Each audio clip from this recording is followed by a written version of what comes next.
자, 여러분, 이 작품은 박완서라는 작가의 소설이에요, 소설. 소설이니까 우리가 인물 파악에 조금 중점을 두면서 따라가 봐야겠죠. 그럼 내용은 전혀 어렵지 않은데요. 그래도 좀 약간 시험에 내기에는 좀 좋은 내용들이 많이 가지고 있는 것 같아서 좀 우리가 중요한 부분 위주로 한번 쌤이 좀 짚어주면서 들어가 볼게요. 자, 그분의 망가진 부분이 육신보다는 정신이었다는 걸 알아차린 건 그 후였다. 여러분, 그분이라는 건요. 이제 이 사람의 시어머니를 말하는 거예요. 나의 시어머니입니다. 즉, 노인이시지만 그분은 육신보다는 정신, 즉 치매이라 하는 거죠. 치매. 우리는 그걸 서서히 알아차리게 됐다. 처음엔 아이들 이름을 헷갈려 부르는 정도였다라고 해서 지금 어떤 치매의 증상이 지금 나열이 될 겁니다. 노인들이 흔히 그러는 걸 봐온지라 대수롭지 않게 알았다. 그러나 바로 가르쳐드려도 믿질 않고 한사코 자기가 옳다고 주장하는 건 묘하게 신경에 거슬렀다. 그쵸, 여러분? 뭔가 알려줘도 절대 믿지를 않아. 그치? 숫제 치지도에 하기로 했다. 어쩌면 나는 그걸 기화로 그때까지도 그분이 한사코 움켜쥐고 있었던 탈림 권리를 빼앗을 수 있어서 은근히 기뻤는지도 모른다. 그러니까 그분의 노망을 근심하는 소리는 집 안에서보다 집 밖에서 먼저 났다. 오래간만에 고모님을 뵈러 온 당신 조카한테 당신 누구요? 하면서 낯선 얼굴을 지었대요. 그쵸? 자기의 조카를 못 알아보고요. 어찌저찌 해서 그가 조카라는 걸 알아보고 나서는 아이가 몇이냐고 물었대요. 아들이 둘이라고 하자 아이고 대견해라. 일찍거니 농사 잘 지었구나 라고 정상적 대답을 하더래요. 그러나 곧 똑같은 질문을 하고 똑같은 덕담을 했대요. 그러면서 똑같은 질문은 한없이 되풀이 됐대요. 그는 고모죠. 내가 애써 차려준 점심을 뜨는 둥 마는 둥 진저리를 치며 달아나 버렸다. 그렇게 해서 그분이 노망이 났다는 소문은 그분의 친정 쪽으로부터 먼저 퍼졌다. 라고 해서 여러분 지금 시어머니의 치매 증상을 4가지로 나열해서 이렇게 얘기를 하고 있죠. 자, 그러면 여기가 여러분 지금 이렇게 대괄호 A가 나와 있다는 거는 서술상의 특징을 물어보거나 인물의 말하기 방식 등을 물어보는데 여기에선 지금 대화가 거의 없죠. 그럼 이 부분은 시어머니의 치매 증상을 나열하고 있다. 이 정도. 그다음 두 번째는 나의 관점에서 다른 인물을 관찰해서 드러내고 있다. 이 정도는 체크하면 좋겠죠. 집에서도 같은 말의 되풀이가 점점 심해졌다. 그 대신 그분의 주된 관심사에서 제외된 어휘는 급속도로 잊혀지는 것 같았다. 쌀 씻어 놨냐, 빨래 걷었냐 등 주로 의식주에 관한 기본적 관심이 온종일 되풀이되는 대화 내용이었다. 하루 이틀도 아니고 허구한 날 같은 말, 같은 대꾸를 해야 된다는 것도 쉬운 일이 아니었다. 더군다나 그 빈도도 점점 잦아지고 있었다. 쌀 씻어 놨냐? 네. 쌀 씻어 놔라. 다 됐다. 네, 씻어 놨다니까요. 쌀 씻어 놨냐? 씻어 놨대도요. 쌀 씻어 놨냐? 쌀 안 씻어 놓으면 밥 못먹을까봐 그러세요. 진짜 안 굶길 테니까 제발 조용히 좀 계세요. 이렇게 짜증이 나게 마련이었다라고 해서 여러분 우리는 시어머니가 치매라니까 그런가 보다 하잖아요. 근데 이렇게 대화를 구체적으로 제시해 주니까 느낌이 오죠. 자, 대화를 구체적으로 제시함으로써 지금의 상황에 대해서 좀 더 실감이 나고 있죠. 여러분 하루 종일 쌀 씻어놨어? 쌀 씻어놨냐고 쌀 씻었어? 이렇게 하면 진짜 사람이 미쳐버릴 것 같아요. 자, 그렇다고 그 줄기찬 바보 같은 질문이 조금이나마 뜨내지거나 위축해진 것도 아니었다. 남들은 몇 년씩 똥오줌을 싸는 노인도 있는데 그만하면 곱게 난 망령이라고 나를 위로했지만 나는 온종일 달달 볶이고 있는 것처럼 신경이 피로해졌다. 차라리 똥오줌을 치는 게 온종일 같은 말 대꾸를 하는 것보다 덜 지겨울 것 같았다. 라고 해서 지금 나는 갈수록 힘들어하고 있었다라는 게 드러났죠. 그래서 이 사람이 신경쇠약이 걸려서 나중에 신경안정제도 먹고 이래요. 자, 중략 부분이요. 시어머니는 치매가 갈수록 심해지고 그에 따라 나의 피로와 시어머니에 대한 증오도 커진다. 견딜 수 없을 만큼 되어 나는 시어머니를 시설에 맡기고자 하고 남편과 함께 시설을 찾아 한 시골 마을을 찾아간다. 여러분 이 시설이라는 거 이제 요양원 같은 곳이겠죠. 그래서 여러분 여기 이제 생략이 됐지만 가는 내내 남편이 땀을 계속 흘려요. 왜 그러겠어? 그치?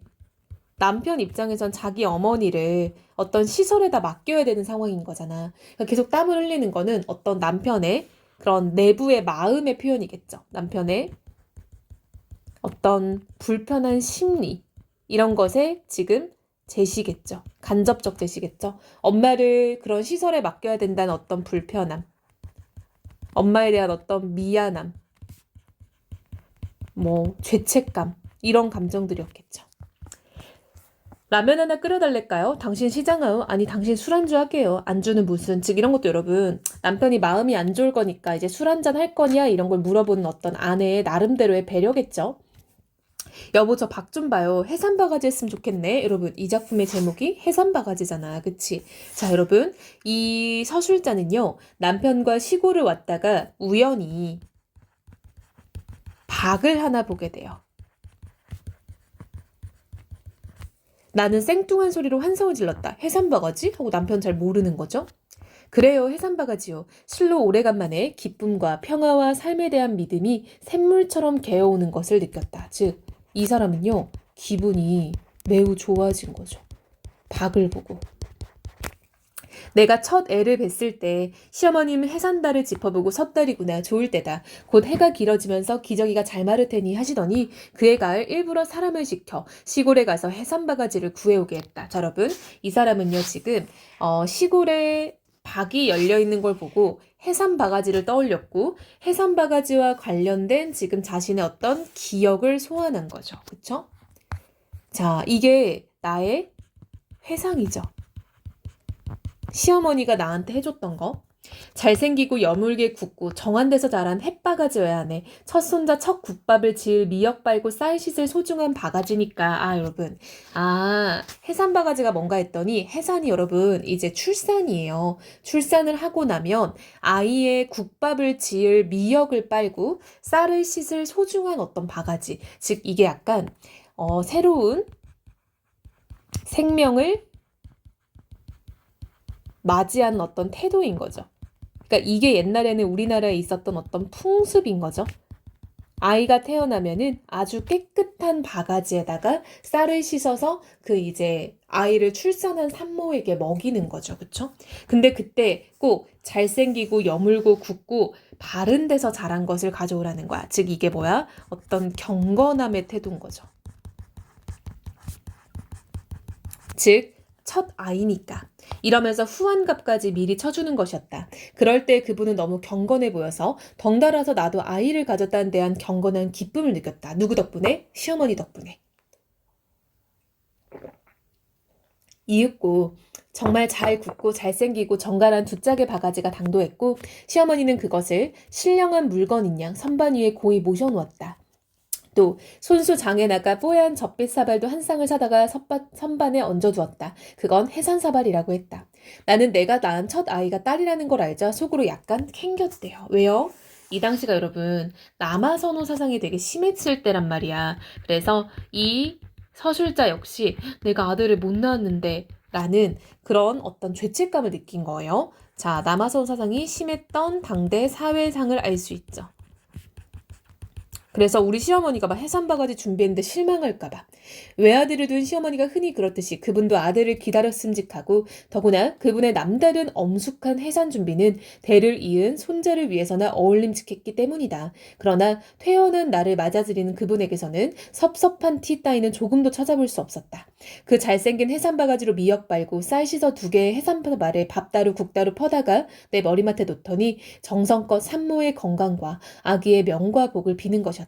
그런 그분의 모습이 어찌나 진지하고 아름답던지 비로소 내가 엄마 됐음에 황홀한 기쁨을 느낄 수 있었고 내 아이가 장차 무엇이 될지는 몰라도 착하게 자라나는 것만은 믿어도 될 것 같은 확신이 들었대요. 이런 시어머니의 어떤 행동 덕분에 내가 어떤 긍정적인 마음을 갖게 된 거죠. 즉 시어머니의 행동이 긍정적인 영향을 끼쳤다라는 거 알 수 있겠죠. 대문에 인줄을 걸고 부정을 기하는 371. 여러분 371이 3 곱하기 7, 21일이에요. 해산바가지는 정결하게 말려서 다시 선반 위로 올라갔다. 다음 해산 때 쓰기 위해서였다. 않았다. 다음에도 또 딸이었지만 그 희색이 만면하고도 경건한 의식은 조금도 생략되거나 소홀해지지 않았다. 즉 여러분 시어머니는요. 딸을 둘 낳을 동안에도 전혀 달라지지 않았대요. 네 번째 딸을 낳고는 나는 병원에서 밤새 울었는데 의사나 간호사까지 나를 동전했고 무엇보다도 시어머니의 그 경건한 의식을 받을 면목이 없어 눈물이 났대요. 그러나 시어머니는 여전히 희색이 만면했고 경건했대요. 그리고 다음에 아들을 낳았을 때는 똑같이 대접을 해줬대요. 그래서 나는 아이가 5명인데 시어머니는 단 한 번도 변함없이 딸이나 아들이나 소중하게 대해줬다라는 거 알 수 있겠죠. 즉 시어머니는 남아선호 사상이라는 건 전혀 없었죠. 남아선호 사상 전혀 없이 모든 생명을 지금 귀하게 대접했다라는 거 알 수 있겠죠. 그분은 어디서 배운 바 없이 또 스스로 노력한 바 없이도 저절로 인간의 생명은 어떻게 대접해야 하는지를 알고 있는 분이었다.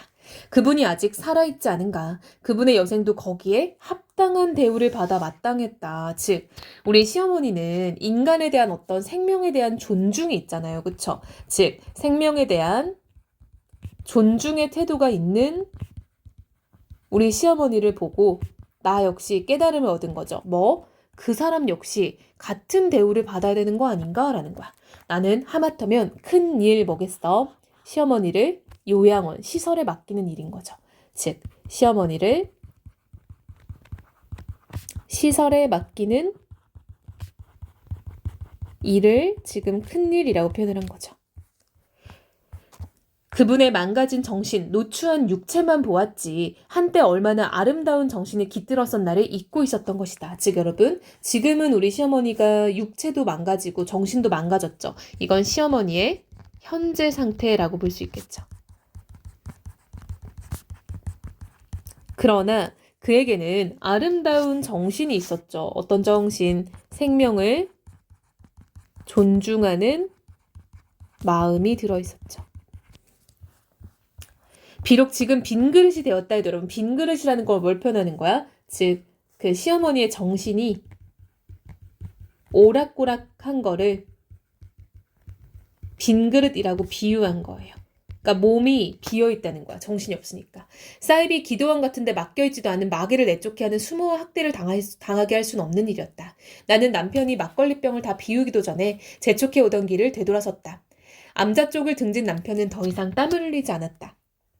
그쵸. 남편은 어머니를 시설에 맡겨야 된다는 그런 긴장감이나 미안함, 죄책감 때문에 땀을 계속 막 흘리고 있었단 말이야. 즉 남편도 마음이 편해졌다라는 거 알 수 있겠죠.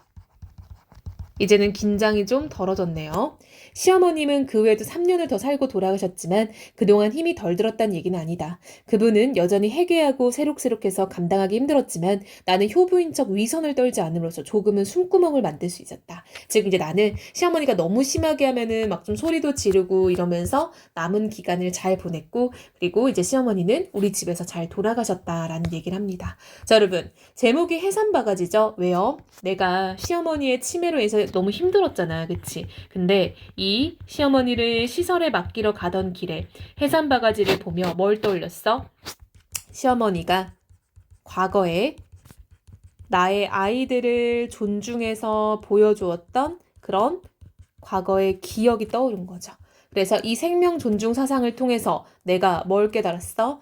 죽는 날까지 시어머니를 존중하며 좀 마지막에 죽음을 이제 좀 경건하게 맞이할 수 있게끔 한 거죠. 왜냐면 이런 시설이 여러분 사실상 돈 내고 가는 건데도 되게 열악하다는 말이 많단 말이에요. 그래서 이 사람들도 이제 마음의 부담감에서 조금 벗어났다라는 거 알 수 있겠죠.